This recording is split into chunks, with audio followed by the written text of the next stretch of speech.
Bonjour, cher fille. Tu reviens systématiquement sur le Kama Sutra, enseigné chez les hindouistes, disant que c'est un rapport sexuel où l'homme et la femme forment le nom 69.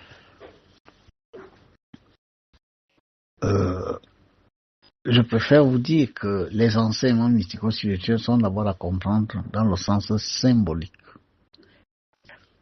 Parce que ce sont les chrétiens et musulmans qui sont venus faire comprendre à l'humain qu'une interprétation littérale des livres sacrés permet de comprendre les lois cosmiques. Non.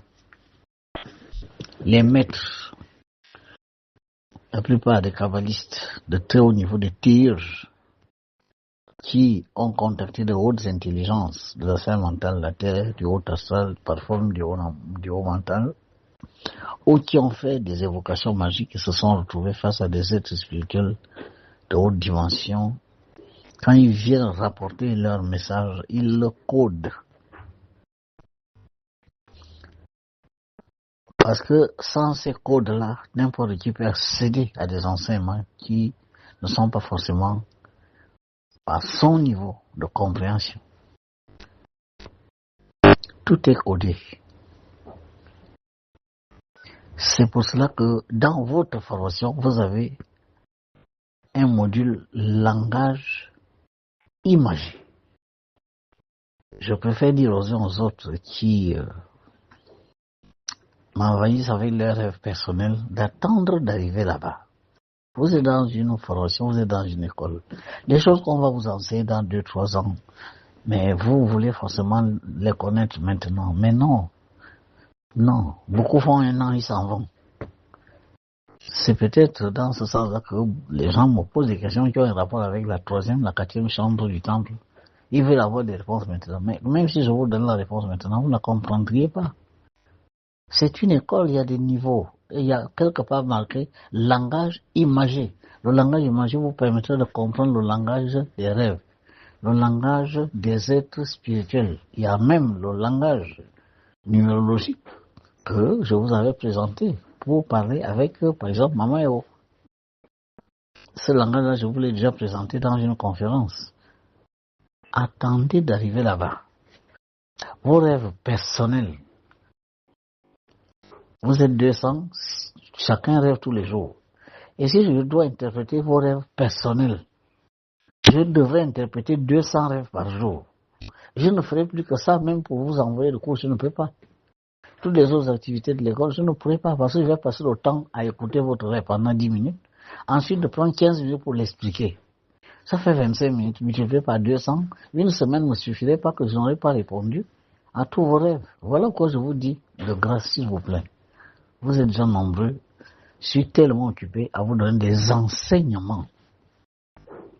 Posez-moi des questions en rapport avec les cours que vous avez reçus.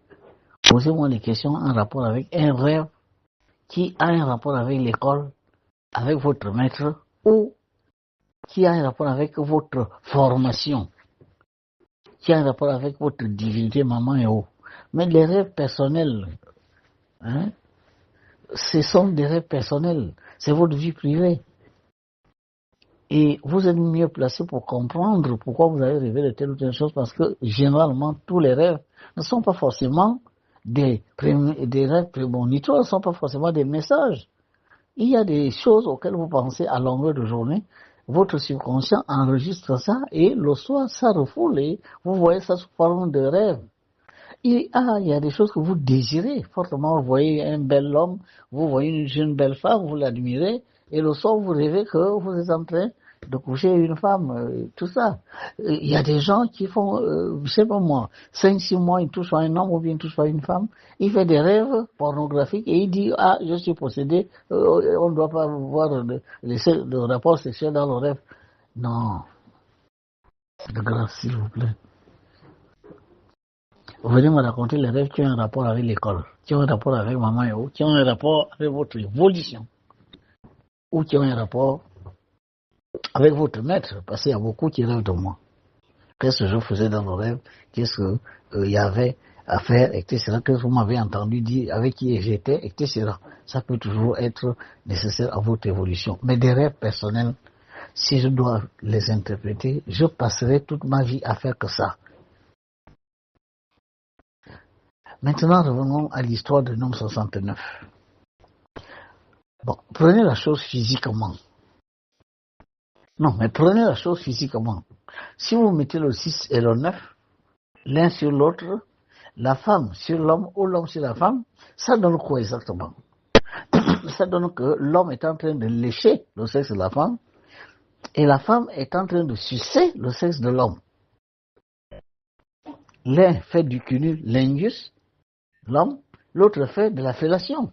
Mais ce sont des pratiques sexuelles non autorisées dans la haute mystique parce que ce sont des positions qui violent les lois cosmiques. La langue n'est pas faite pour entrer dans le vagin. Et le pénis n'a pas été fait pour entrer dans la bouche. Alors quand les maîtres viennent vous enseigner ça en disant vous allez être plus puissant avec ça, vous allez avoir des forces avec ça, mais qui vous dit que ces maîtres ne sont pas forcément influencés par les hordes de démons qui ont envahi la terre? Satan est inconnaissant, je ne fais que vous le dire, les anges déchus sont des connaissants, ce n'est pas des idiots. Et comment font-ils pour empêcher l'humanité de connaître la vérité? Mais c'est venir mettre les ténèbres dans la lumière. Il dit, je suis l'ange de la lumière. Il parle de quelle lumière? Il parle de la lumière sombre. Vous allez prendre des rituels, vous allez dire, je vais devenir tout puissant, toi assis sur mon sein, moi je vais machin, et puis vous formez le nombre 69 sur le lit, et quand vous sortez là, vous êtes convaincu que vous êtes devenu puissant, mais vous n'avez rien fait du tout. Vous avez violé royalement les lois cosmiques, c'est tout. Je vous dis, le 69, il faut comprendre de ça dans sa forme énergétique. C'est l'union du soleil et de la lune. Le soleil et la lune, l'un n'est pas sur l'autre. C'est une fusion énergétique. La lune brille parce qu'elle reçoit la lumière du soleil. Et la lune émet une lumière qui n'est rien d'autre que le reflet de la lumière qui lui vient du soleil. C'est la fusion entre un homme et une femme. Cette fusion doit être énergétique. L'ovule et le spermatozoïde forment le nombre 69. Vous n'avez pas besoin d'impliquer vos corps de telle sorte que la langue est dans machin et la bouche est de l'autre. Non, à ce moment-là, vous n'avez plus rien alors à dire aux homosexuels. Respectez les lois cosmiques telles que l'Éternel les a prévues. Pourquoi l'homme, dans sa philosophie, j'ai envie de dire une philosophie influencée par les hordes démoniaques, vous voulez toujours corriger ce que la nature fait? Ce n'est pas possible. Qu'est-ce que vous allez obtenir en faisant ça? Est-ce que quand vous allez mettre votre langue dans le sexe de la femme et la femme suce votre, ce que je ne sais pas, voilà, est-ce qu'avec ça vous allez perpétuer l'espèce humaine? L'enfant va naître où alors? Qu'est-ce qui va ensemencer qui et quoi pour obtenir quoi? Est-ce que vous ne trouvez pas que ce cas-là, vous allez dire ça vous donne la puissance, comme l'autre qui disait, quand je sens le sol venir, je bloque et je suis tout puissant, parce que j'ai bloqué, voilà, et après vous mourrez de prostatite. L'homme est très orgueilleux. Bon, je ne sais pas, je suis en train de me poser la question, est-ce que l'homme exactement sait ce qu'il est? Bon, je vais vous donner un exemple. Nous ne mesurons que 2 mètres. Là, c'est notre corps physique. Mais je ne sais pas si vous avez déjà entendu parler de la mémoire d'éléphant. Il a une mémoire d'éléphant. Mais pourquoi l'éléphant est considéré comme l'animal qui a la plus grande mémoire sur Terre? Mais regardez le cerveau d'un éléphant comparé au cerveau, n'est-ce pas, d'un chien ou d'un chat ou d'un chimpanzé. C'est un problème de masse. Le cerveau d'un éléphant, il est peut-être 40 fois ou 50 fois le cerveau d'un chimpanzé. Voilà pourquoi il garde beaucoup plus d'informations. Bon, notre Père Céleste, je ne sais pas si vraiment un moment les gens s'asseyent pour dire qui est réellement Dieu. Le Dieu que vous voyez à Zavata, le Dieu que vous voyez là chez les ancêtres, mais mon Dieu, mais est-ce que vous pensez au système solaire? Ce Dieu-là a quel rapport alors avec le système solaire dans lequel nous sommes?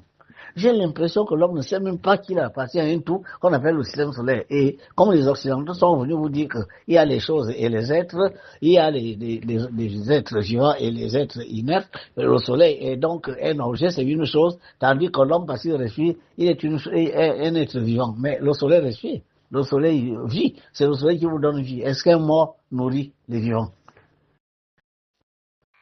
Sans le soleil, il n'y a plus de vie. Ce que vous appelez vie sur Terre n'aurait aucun sens, n'existerait pas s'il n'y a pas de soleil. Ni sur Terre, ni sur Mars, ni sur Jupiter. Bon, le blanc, l'occidental est venu vous raconter n'importe quoi parce qu'il ne voulait pas que vous connaissiez la vérité.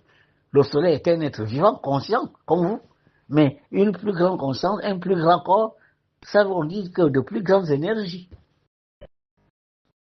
Le soleil, le système solaire, c'est au minimum, je répète, 32 milliards de kilomètres de diamètre.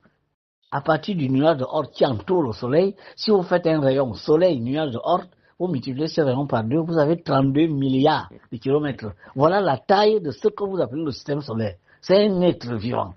32 milliards de kilomètres, 32 milliards fois 1000 mètres, d'accord, un kilomètre c'est 1000 mètres, ça fait 32 000 milliards de kilomètres, vous divisez par les 2 mètres de l'homme, ça fait 16 000 milliards. Ça veut dire que notre Père Céleste, celui que vous appelez Dieu, est 16 000 milliards de fois plus grand que vous. Ça c'est physiquement.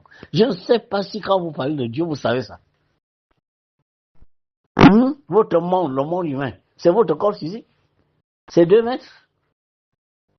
Mais lui, il est 16 000 fois plus grand que vous. Ça veut donc dire que sa conscience est 16 000 fois plus importante que la vôtre, plus élevée. Ça veut dire que sa mémoire est 16 000 milliards de fois plus importante, etc., etc. Il nous dépasse de 16 000 milliards de fois en toutes choses, dans tous les aspects de ce que vous appelez la vie. Comprenez que Dieu c'est ça, et ce Dieu établit des lois dans son monde, mais un petit minusculissime humain pense que parce qu'il a un cerveau, il est capable de revenir sur les lois cosmiques, mais c'est incroyable que ce que nous sommes dangereusement orgueilleux. Qu'est-ce que vous appelez le Kama Sutra? Qu'est-ce que vous appelez bloquer l'éjaculation? L'Éternel, le Père Céleste, pourquoi il va créer le sperme si le sperme est une malédiction? Pourquoi va-t-il le créer? Donc c'est vous qui venez corriger ce que Dieu fait. Vous voulez enceinter les femmes par la pensée. Vous voulez faire l'amour, la femme suce le sexe de l'homme, l'homme suce le sexe de la femme. Mais non, mais je suis désolé, je vous dis, je n'ai pas traversé les espaces pour venir nourrir, n'est-ce pas, ces philosophies diaboliques, sataniques. Elles sont démoniaques, ces philosophies-là. C'est pas la vérité. Vous ne gagnez rien à faire ça. Quel que soit le maître qui vous le dit, qu'il vienne se présenter devant le maître de je lui dis d'où je viens, et je vais lui dire que d'où je viens, ce sont des lois qui sont désuètes. Elles ne devraient plus exister sur Terre. N'enseignez pas n'importe quoi aux gens. Ça ne veut rien dire. Vous n'obtiendrez aucune puissance à faire cela. La gravité de la Terre, elle attire tout. La Terre attire tout vers elle. Le sperme doit être attiré vers le bas. Et le bas se trouve le vagin de la femme. Pour prendre ce sperme, un point, un trait, le pénis rentre bien dans le vagin. Le vagin a bel et bien été préparé par la nature pour accueillir le sperme, et le vagin sait ce qu'il doit faire de ce sperme. Vous voulez tout faire pour la salive rentre dans le machin, c'est maintenant le machin. Non, non et non. Et les miens, c'est la meilleure école de mystère d'Afrique aujourd'hui, peut-être bientôt du monde. Vous ne savez pas qui parle. Appliquez les lois cosmiques telles que je vous les enseigne. Quand vous allez dans vos histoires de Google là-bas, tout ce que vous entendez là-bas, attention, les mages noirs aussi sont des maîtres spirituels, mais qui vous égarent. Les gens viennent vous donner des recettes en direct là-bas dans Google, machin, va faire ça, prends le piment, va frotter là-bas, tu obtiendras tel résultat. Et les gens se jettent là-dedans parce que les gens n'ont plus de repères. Mais vous qui êtes à Elémia, mon Dieu. Mais vous avez un enseignement, vous avez les programmes devant vous. Vous les lisez, les programmes. Vous lisez les programmes, vous voyez comme les chapitres qui sont dedans. Mais pourquoi vous voulez toujours me poser des questions sur quelque chose, vous voyez bien dans le programme, je vous ai envoyé les programmes jusqu'à, je crois, 2e classe.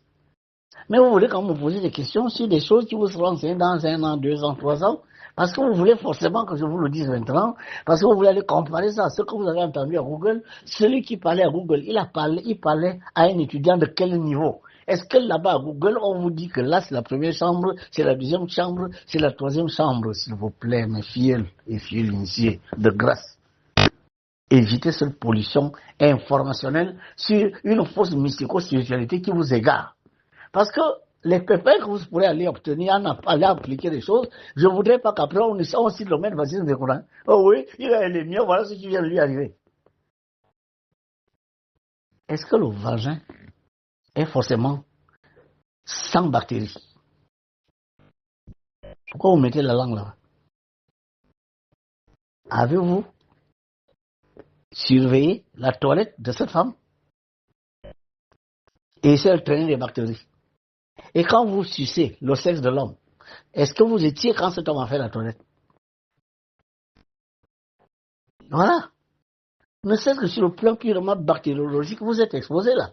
2. Est-ce que quand vous allez sucer le sein de cette femme-là, vous savez qui est passé avant vous sur cette femme?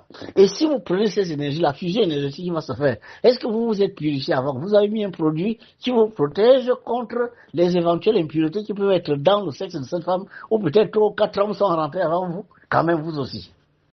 La langue, c'est par la langue que vous émettez des paroles.